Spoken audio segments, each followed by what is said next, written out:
You're listening to a New York Yankees episode of the Jacob Valk Show. He's breaking down the team's latest goings-on as only he can. Follow him on Twitter at RealJacobValk. Here he is, Jacob Valk. Hello,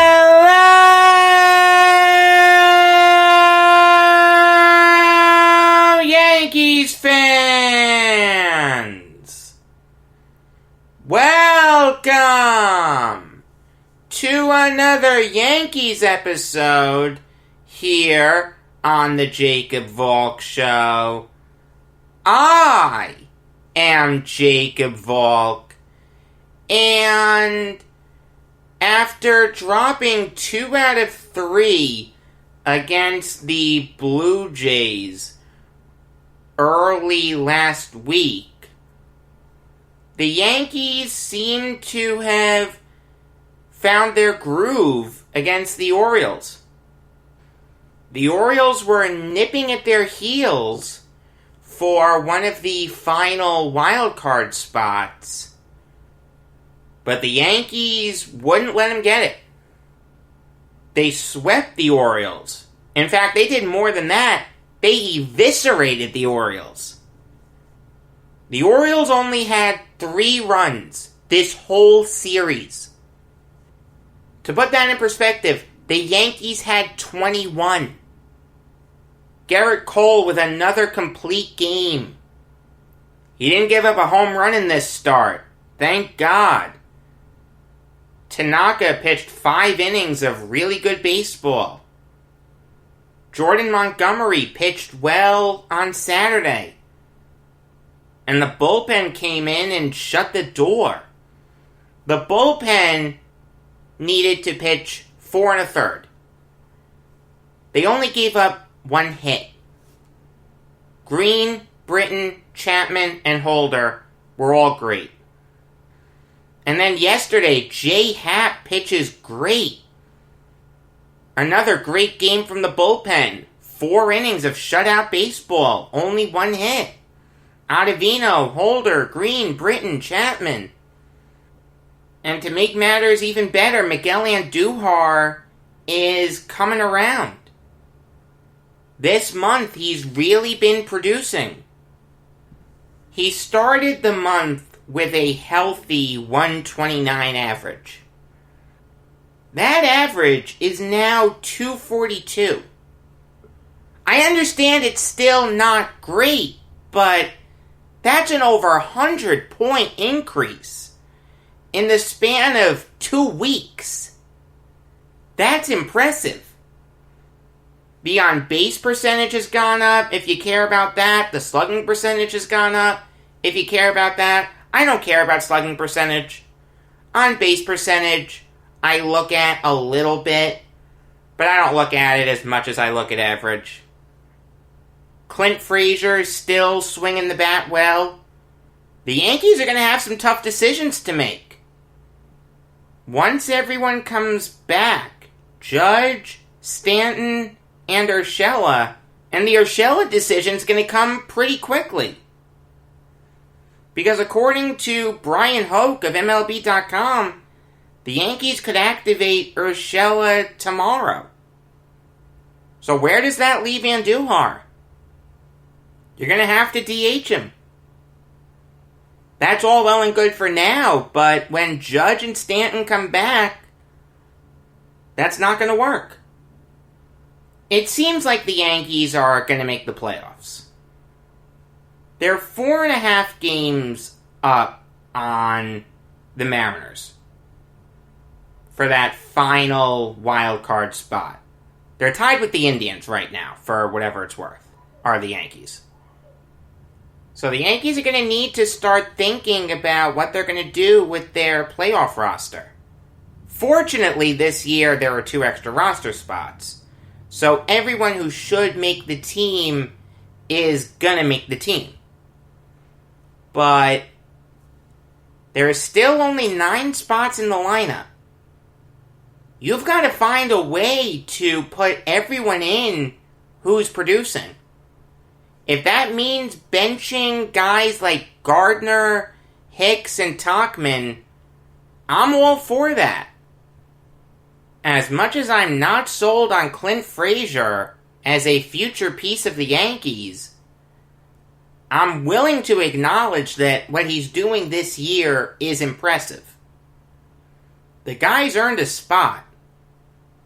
Let's look at the Yankees' playoff roster. I'm not going to go through all 28. I'll just go through the notables. Sanchez, Voit, LeMahieu, Torres, Urshela, Frazier, Hicks, Judge, Stanton. That's probably what they're going to roll out. So basically what that means is you're leaving Andujar out of the starting lineup. In a perfect world, I'd rather see Andujar in there than Frazier, but I don't think you can do that. I don't trust Andujar in left as much as I do Frazier in left. For defensive purposes, Frazier is the much better player. He's made incredible strides there. I give him full credit. So Andujar probably doesn't have a spot in the lineup unless you're going to do something crazy, like you put Frazier in center and Andujar in left. That leaves you very vulnerable defensively. Offensively, you're set. And I'm not opposed to the idea of Andujar, Frazier, Judge from left to right. And Frazier has played center before. He has very limited experience there. He's only done it once in the majors. But when you look at his minor league stats, he has more experience there. In the minor leagues, he's actually played more games in center than he has in left and right combined. So it's possible that they could do that. I don't mind sacrificing a little defense for offense, but certainly in the later innings, you'd have to take Andujar out, move Frazier to left, and then put Hicks in center. But if the Yankees are dead set on keeping Hicks in the starting lineup, or Tauchman or Gardner, whoever, no Andujar. Again, I prefer Andujar to Frazier, but I understand that for defensive purposes, that makes more sense. And you're not losing much offensively either by putting Frazier in there instead of Andujar.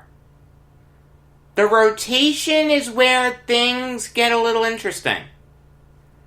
Obviously, you have Cole and Tanaka as your 1-2. What do you do after that? Happ has been pitching great recently. Has he earned a spot? Montgomery's the more consistent pitcher. Do you trust him more than you trust Happ? And what about a guy like Davy Garcia, who, in 2 of his 3 starts, has looked fantastic? His start against the Orioles, he didn't look that good, but he killed the Mets, and he killed the Blue Jays. It seems like we've seen the last of James Paxton, which, good riddance. Paxton this year was useless anyway. He was hurt last year. Get him off the team. I have no problem with that. Thank you, Brian Cashman, for giving away Justice Sheffield for nothing. I understand that the organization had probably soured on Sheffield, but if you're going to trade him, you have to trade him for something better than James Paxton. I don't envy Aaron Boone. I'll tell you that. Having said that, we do have a couple weeks to sort everything out. If one of those guys lays an egg or gets hurt, it all works out in the end. So even though it was touch and go there for a while, the Yankees seem to have righted the ship. The way they finish this regular season is going to be really important. They have 7 games against the Blue Jays. The Yankees are only a half game back. You know that they're not going to be satisfied with a wild card berth. They want to be that second team in the AL East. They're not going to catch the Rays.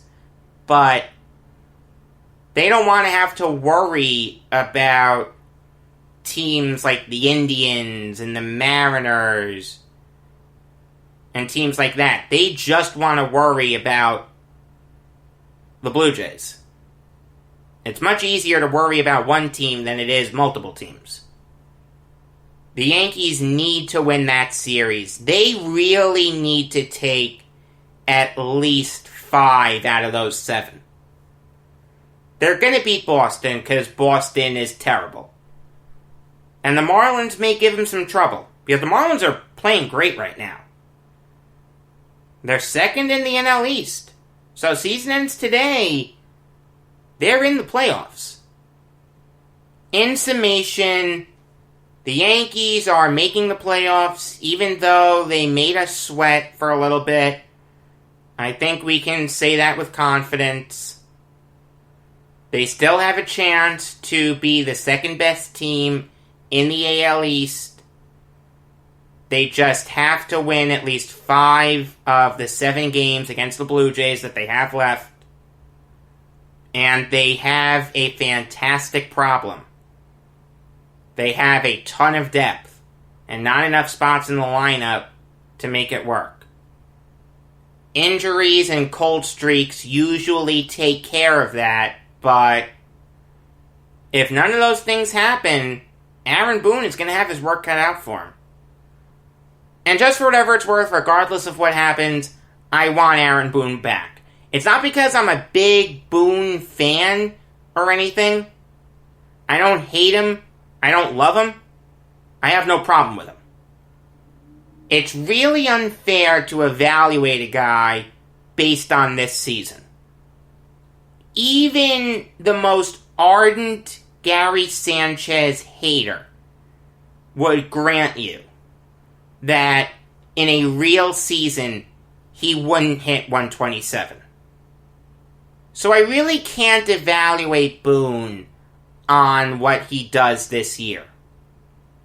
If you want to tell me that he's going to be on the hot seat to start next season, assuming they play 162 games, I can live with that. I don't think the Yankees would pull the trigger on firing Boone mid-season, but if they go through a really rough stretch and they're not in the playoffs and it's looking pretty dismal, it's certainly possible. But don't fire him based off this year. Don't make any crazy changes based on this year. That's incredibly unfair. 2 weeks from now will be my last New York Yankees show for the season. So a week from today, I'll obviously talk about the latest of what's going on with the team. And then the week after that, I'll summarize the season. I'll probably go a little more in depth on them than I would on a regular episode of the Jacob Valk Show. So yeah, this is the third to last New York Yankees show that you're going to get this year. Well, technically fourth to last. When their season is over, I will do an off-season preview.